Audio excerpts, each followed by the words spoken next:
Hi everyone, good evening. My name is Sarah. It is so nice to be here with you.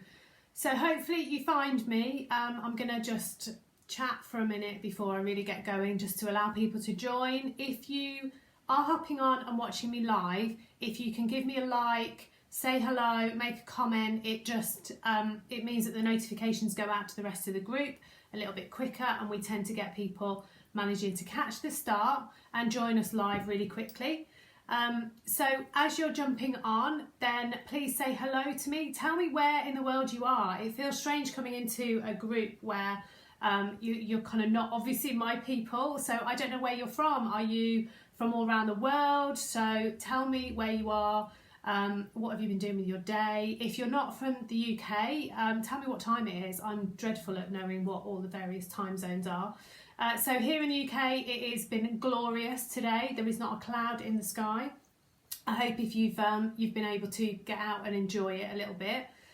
So yeah, please give me a wave, give me a like, give me a hello, and then everyone gets notified and we can kick off. So I am here today on the invitation from Alex. So Alex, thank you very much for inviting me. And we had a quick exchange around the group, what you guys have been up to, and I've seen some of the lives that have been in here already, which have been great, some amazing content, amazing experts in their field in here already. So I'm hoping to be able to add to that. And today we're talking about goals, which is something which I am now very, very passionate about, and yeah, you'll see why when I tell you my story. So we've got 7 live. We'll give it another minute or so, and then I'll properly kick off. So please write in the comments. It tells me that you're listening. It tells me you can hear me. It tells me that it makes sense. It's a really strange thing with a live for me. So although I am obviously talking to a group of people, yay, thank you, I've got a hello. All I can see, and if any of you have been live, you'll know what this feels like. So I use an iPad. Just because it's sort of a bit more flexible, and actually the camera's much better. But all I can see is me on the screen, and these little tiny comments come up. So when you respond to me, when you make a comment and you engage with me, it reminds me that I'm not actually sitting here talking to myself, which is a lot better.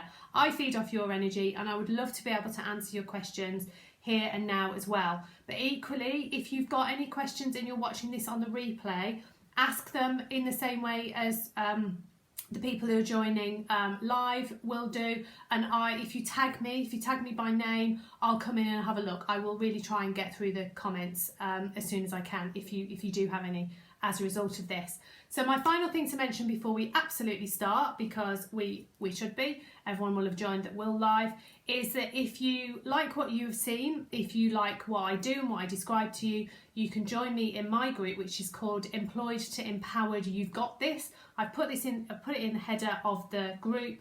It's a group of amazing women who are all at early stages of their business growth. So they're perhaps at that point of they've started something and they're looking to develop that to become their only source of income. They might have made the leap, have started their business, but it's perhaps not where they want to be. So I support them through lots of free training like this session, and lots of other ways. So have a look in my group. I would absolutely love to have you over there. Alex, hi. I've done my intro. I'm done. So I've been chatting for the last few minutes. Let's kick off. Let's make a start.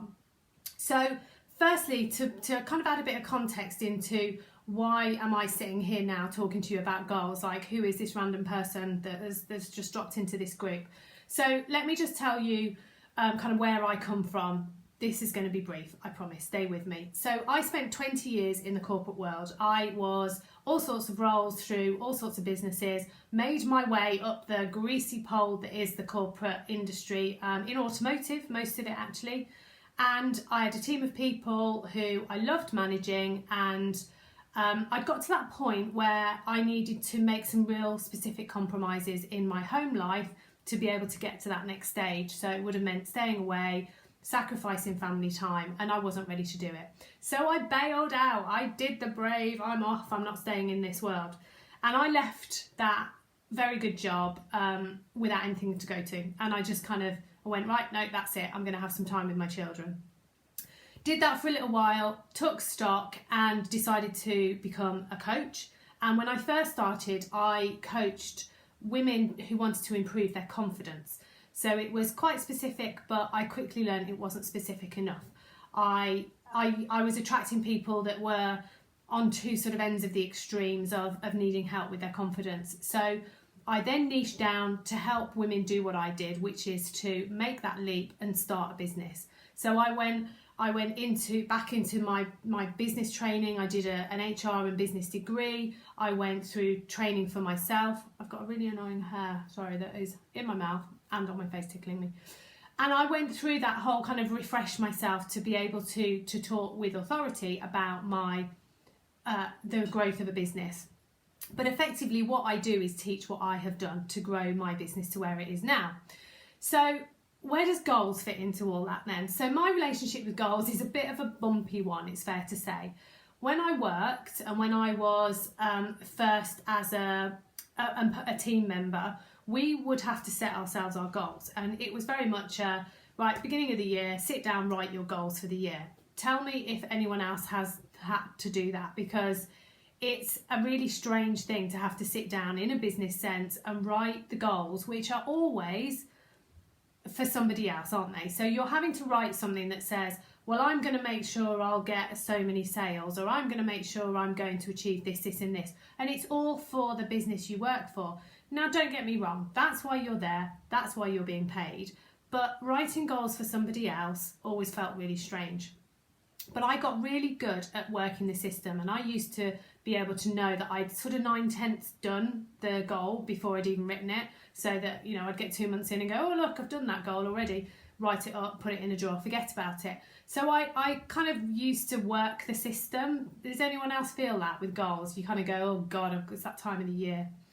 My attitude towards them switched a little bit once I became a manager, because I used to use them to help people get to their personal goals and to progress themselves or achieve something.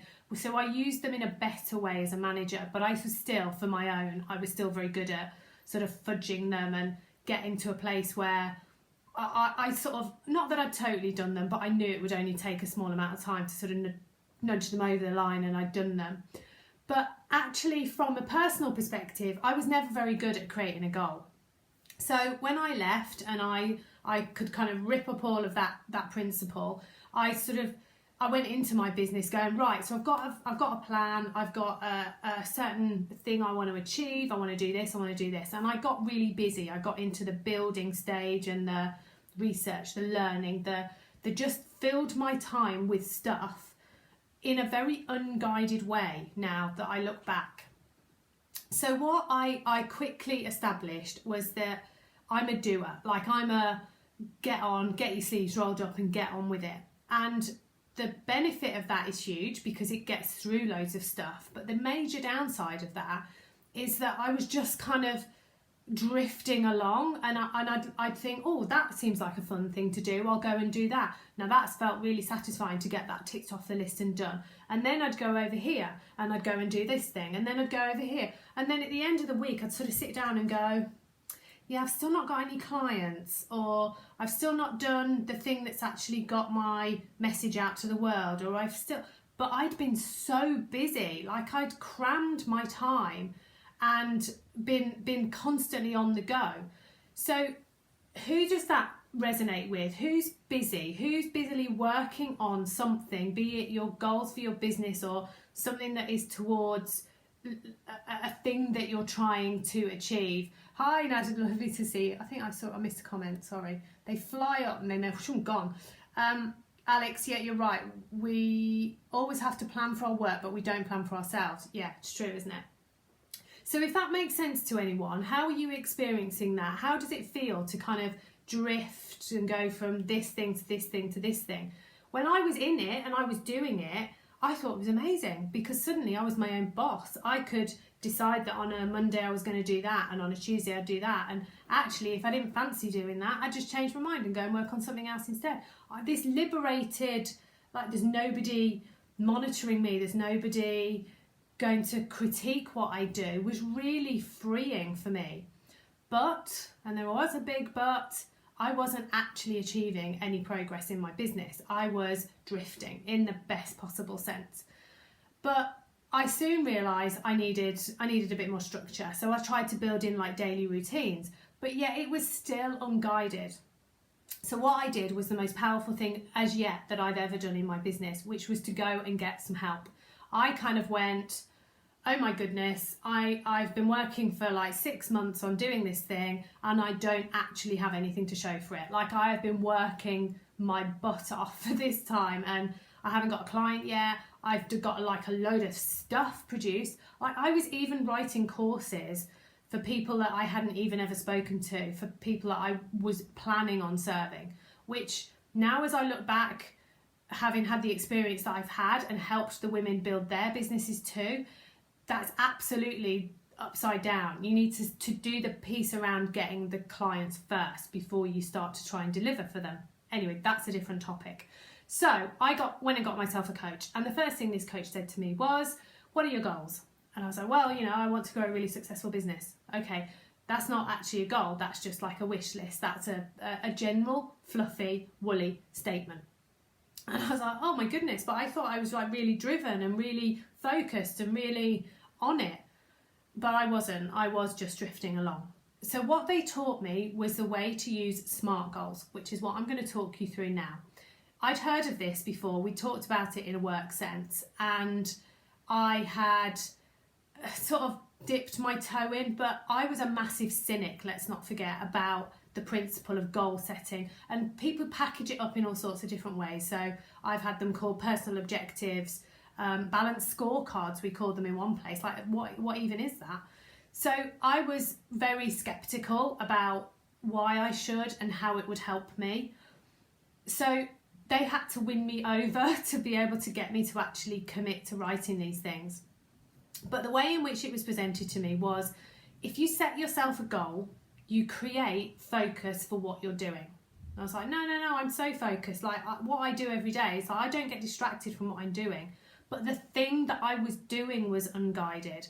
So the actual action I was taking wasn't part of any bigger picture. So I was just picking actions up here, there and everywhere without them having a purpose. So where I start with a goal is actually above the goal. It is at this really big, massive level, which is what I call your big vision. So this is the thing that, and it doesn't matter whether it's growing your business or whether you are looking to change something in your life. To be able to create a big vision, you need a little bit of imagination. You need to allow yourself a little bit of quiet, a little bit of space and time to imagine what your life can feel like when you've got the thing, when you've achieved the thing, when you've got yourself to that place. And it might be that it's a transformation you're looking to take yourself through, physically, mentally, whatever it is. It might be that it is a business. So in that case, so for my clients, we talk about, well, imagine the world that you live in when you've achieved what you want to achieve in your business. But it's like so massive, it's almost untouchably massive. It's the kind of thing that you would be able to say to your grandkids, in my life, I never dreamt that I could this. It might be you live abroad, you have a house somewhere that you live half here, half here. It might be that you are kind of at total peace with yourself, that you're at ease with the life you live, that you've transformed yourself to being more confident, more outgoing, more this, more the other. It very much depends on you, and it depends on where you're coming from. So I can't second guess your vision. So your first start is this big vision. Once you've got a really big vision, you've got a dream. You've suddenly formulated something which is your dream. But that's too big. You can't then get up on a morning, sit down and go, right, I'm going to work towards my dream today, because it's too big. And if it's not that big, it's not big enough. So it needs to be huge. But what you need to be able to start getting to that huge, big vision is some goals. And the goals are the things that become the stepping stones towards your vision. So they need to be aligned. They need to be relevant to your vision, but without being so big, you kind of say to yourself, well, I can't do that. It's massive. It's too big. But they need to be big enough that they kind of make you go a little bit, really? Can I do that? Is that even possible for me? So they should excite you. They should create just that little bit of like excitement in you.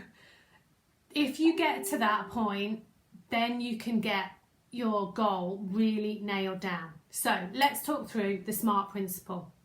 Is this making sense? I can see that you guys are all saying hi. Thank you very much. Give me a thumbs up, give me a yes if this is making sense so far. And equally, stop me if there are any questions, type it in and I will go back to the comments.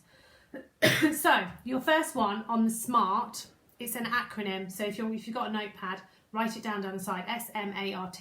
Your first one is specific. Slurp, get very dry mouth. Your first element is specific. You have to make this so specific you couldn't give it to somebody else and let them have it as your goal. It's got to be really key to the thing you're looking to achieve. Once it's specific enough, makes sense, good, thanks Alex. Once it's specific enough, you can make it the second one, which is measurable. So once you've got a specific and you've got a measurable, you then need it to be achievable. Now this is the one where people go, oh, and now here's where you get into this. Let me just turn that whizzer off. You get into this whole thing about, oh yeah, I've already sort of 9/10 done it, so I only need like a little nudge and it's over the line. No, it still needs to be a stretch, but it needs to be kind of within your world somehow. And I'm going to use an example to make these come to life a little bit more. So achievable. It needs to be relevant, which means it needs to somehow be connected to the thing that you're wanting to achieve. Because if you create yourself a goal which is so tangential to what you're looking to achieve in your life, then again, you're not going to be driven forward to do it because your subconscious will go, well, what's the point in that? You're wasting your time. And then the final one is that it needs to be time bound because we need to create some accountability in this. We need to create a stop and check. We need to create an urgency about doing the thing that you're going to do. So you've got your 5. Is that 5? Yes. Specific, measurable, achievable, relevant, and time bound. So let me use an example which is very much in my world with people growing their businesses. And you can see how it can then, you can kind of tether actions to it. 'Cause that's the key. Once you've got your goal in place, it's then about allowing those actions to fall off the back of your goal. Because then once you are taking that action and you're, right, I'm now going to do a thing towards achieving my thing, you know that those actions are aligned and you're not just being busy, spending your time on the stuff that you like doing, getting distracted, getting pulled from here and there. You are focused on getting towards your goal. So a great example, which comes up quite a lot for me and for my clients, is around being able to get a client. So it might be get their first client, it might be achieve their next 5 clients, it might be achieve a particular number in a particular time. So we would start off by saying, I want to, or I will, using positive language, I will have 4 clients working with me, paying me a minimum of £100 per client by the end of September. So we've got all the elements in that. So it's specific. You want clients, okay? So I would challenge back, well, what defines a client? Is it buying a small item from you and then never coming back? Is it buying a big thing from you? Is it working with you on an ongoing basis? What's the definition of the client? So you could get even more specific about that. But for this purpose, let's say we all understand what a client is. I want a client to work with me on something which is £100 or more. So there you go. You know that it's got a measure to it. You're going to be able to look back, reflect and go, did those clients pay me £100 or more? Yes or no? Did I hit yes or no? Is it achievable? Well, obviously this is an example, so I'm not going to be able to say is it achievable, definitely, but it depends where you are on your journey, doesn't it? I mean, for most people, going from nothing to having clients is like a huge leap, and the first few feel like it's going to be a struggle, but then it's about scaling it so you can up it. So if you've already got 2 or 3 clients, actually getting 4 might not be great, but if you've got none, getting 4 feels big, but only you can ever know if that's achievable. But you make that assessment. It should challenge you but not be impossible. And then the time bound element was that we gave it a deadline. We said that's when we're going to achieve those by. Now you can do this with everything. You can do it with financial goals. You can do it with physical goals, like a personal training goal that you want to be able to run 10 kilometers in an hour by the end of August. You know, you can apply the same principle to everything that you set for yourself. So what's the point of setting them? Is this making sense? Have you all got the SMART thing? So let's talk about how we then monitor them, because if you just kind of you do all this work and you create these goals, and then you go, right, that's okay, I've done that now, I've written them, so now I'll just carry on as I am. There was no point in you writing them, and there was no point in you spending this time with me learning a skill to be able to actually apply it. So you heard of SMART goals and like your view. Brilliant, fabulous, good, it's making sense, it's hitting. So when you create your goals, then what? Do you just kind of like write them and go, well, that's interesting, put them in a drawer and forget about them? The best way to keep you focused on your goal is have it front of mind. And the best way of having it front of mind is having stuff around you. So whether you have got something on your fridge or on a cupboard door in your kitchen, if you've got a place that you sit regularly, if it's a workstation, is it on the board behind you? Is it on the wall? Is it on a screensaver behind your phone? Is it somewhere that you can remind yourself that this is the thing I'm working towards? And this is now starting to tap into your subconscious. So this is where we go into more the mindset piece around the way that we try and enlist different parts of our brain to help us achieve these goals. If you just create it and you sit there in a very logical way, you're using very much your conscious mind, you're applying logic to, well, can I achieve that, can I not?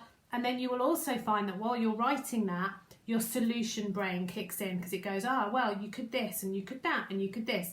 What about this? What you want is some additional help. So you need to enlist your subconscious into this as well. And your subconscious is amazingly powerful, but it constantly needs to be like jump started. It won't kick in while you've got your logical brain doing all of its thing and being really noisy. Your logical brain, for the majority of people, the majority of the time, is the dominant part of how we function. It's our thinking, it's our day-to-day. The subconscious, though, is just as powerful if you let it be. So the key with your goal and getting to the way that you can achieve your goal is not necessarily getting into massive action, not immediately, because when you do that, you can end up just kind of hitting all these things and going at 100 miles an hour and going, well, I'll do that and I'll do this and I'll do this. And you can lose steam with it.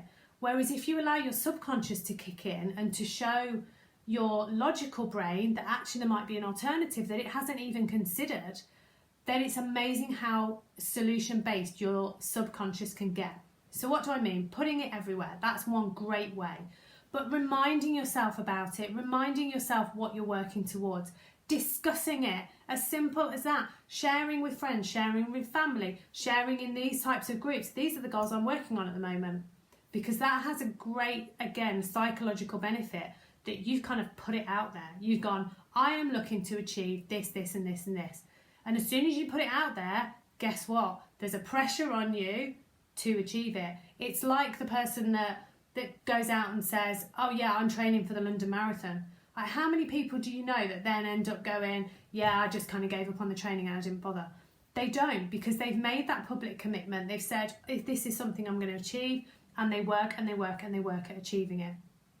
So by having your goal visually in front of you, and for some people who are very visually stimulated, a great way of doing it is like a board. So I don't know whether any of you use a vision board. You can literally bring your goal to life by creating these sort of pictures and a visual representation of what it is you want to achieve, having them on literally like a physical board.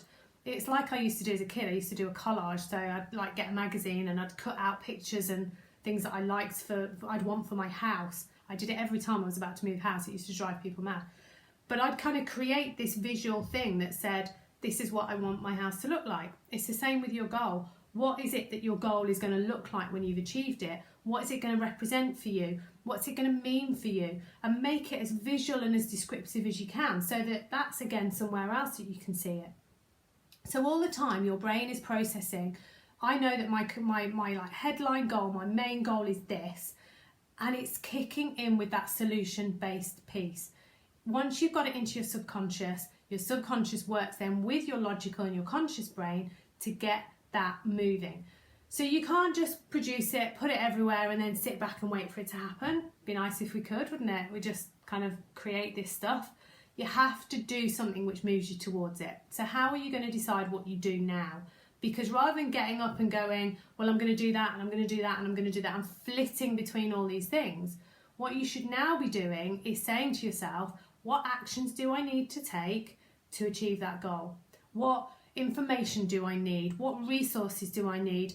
Whose help do I need to enlist? Who do I need to talk to? How do I need to find out about this? And then you're moving yourself slowly, slowly, slowly. So it's almost as though I like this visual representation that there's a river that you're going to cross, and ultimately your big vision is on the other side, but it is miles away. It's a bit hazy. You can't exactly pick it out, but your big vision is on the other side of this really wide river. And your goals are the stepping stones you're going to step over. So you set your goal here, you know what that is, you can see it, and you know you need to work towards it to get onto that first stepping stone. Once you've got that, you're going to create another goal which gets you to the next one, and the next one, and the next one, and the next one. So it's not a done thing. It's not like, right, create goal 1, 2, and 3, there we are at my vision. This should be a constant iteration. So you have set your goal, you are putting it everywhere, and you're taking action towards your goal. In theory, you're good to go, right? So why doesn't everybody use this process and achieve all their goals? I'll tell you why. It's because we don't stay focused and we give up because we think we're going to fail. So let's talk about failure, because whenever I hear anybody talking about goals, their place in the world, how you can achieve this, that and the other with goals, not very many people talk about what happens when you don't get there. And actually it's really important, because it can knock your confidence, it can make you rip up all those pieces of paper, that vision thing, that statement, you know, it can make you really cross when you don't get to your goal.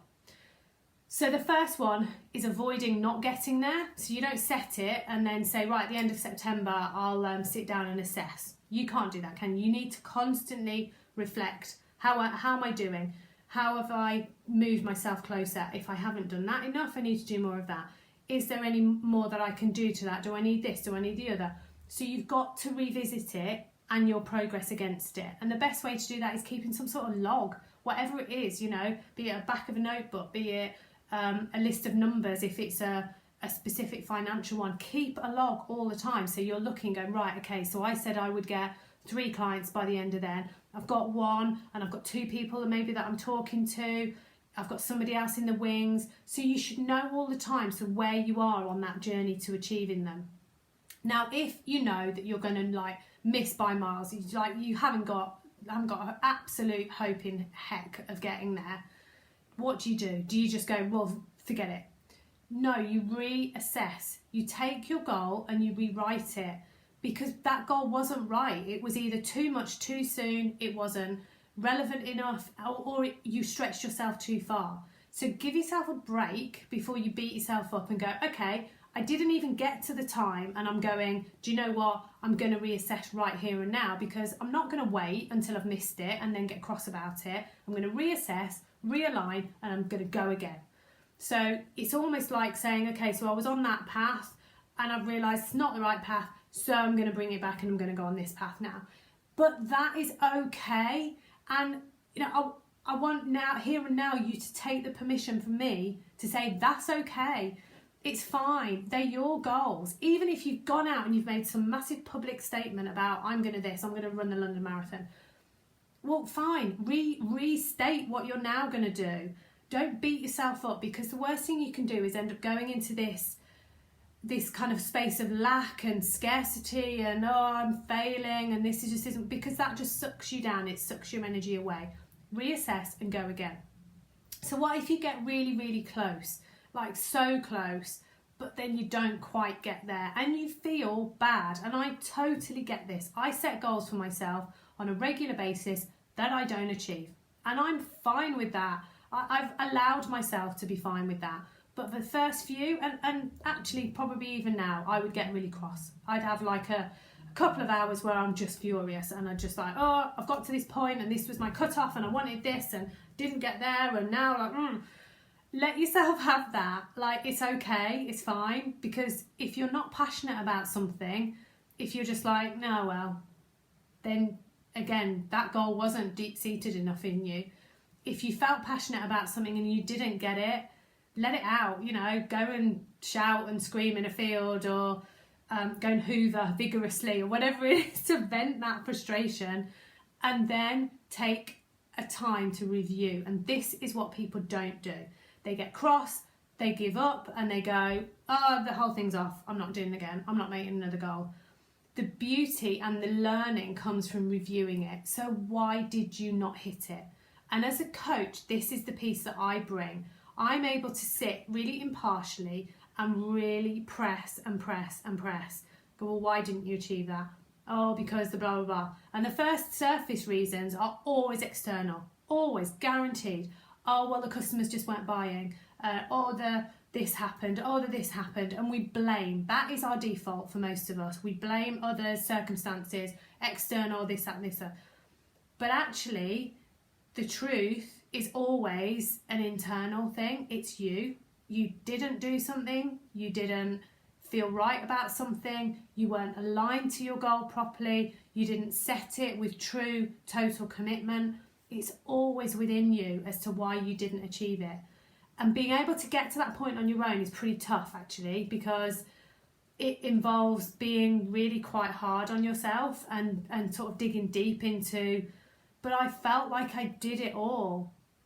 And there comes a point at which you'll sort of stop questioning yourself, because you really do feel like you gave it your all. So, you know, whether it's talking to a loved one, whether it is talking to a coach, whether it's talking to a friend, and just exploring that with them is really beneficial, because it's only by really truly discovering why you didn't hit it can you change something and go again the next time you do it. If you just write it off, then you will have learned something along the way, but not as deeply as you could have learned if you truly review and really analyse sort of internally why it was you didn't make it at the end. And it doesn't matter what the goal is. This is applicable to anything. You can still have that, even if it's a small goal that you set for yourself on a short time period. If you didn't make it, just sit and, you know, write some notes, almost have that conversation with yourself by writing it down. Well, why didn't I hear? Well, I didn't this and I didn't that, and I felt like this didn't go very well. But keep it as you, as opposed to, well, that thing happened and then that external thing happened and it was their fault, and if that hadn't have been the case, then this. It's got to be within you, because the answers are always within us, particularly with these, where we're driving ourselves forward, we're trying to achieve something. Please ask me any questions. I'm pretty much going to wrap up because we're just on the half an hour. Tell me what you think. Tell me if this has made you think any differently. Are you going to go away and have another look at your goal and go, yeah, I'm going to reassess that? But what have you taken? What's the one thing? I'd love you to share that one thing with me. And equally, if you've got any questions about anything that I've said, how do I this and what was the this, then I'd love to be able to answer. It's been so nice to be with you. Thank you so much for having so many people on. Alex, thank you for the opportunity. The comments are a little bit slow because I know when people have said hi, it's been... So if you want to find out any more advice on this subject, or as I say, business advice, then hop over and have a look in my group. I'd love to have you over there. Really good advice. You'll be looking into your goals. Brilliant. Fabulous. Okay, well, I will leave you there. Go and have a fabulous evening. Thank you so much again for this opportunity, and hopefully I will see you all soon. All right, bye.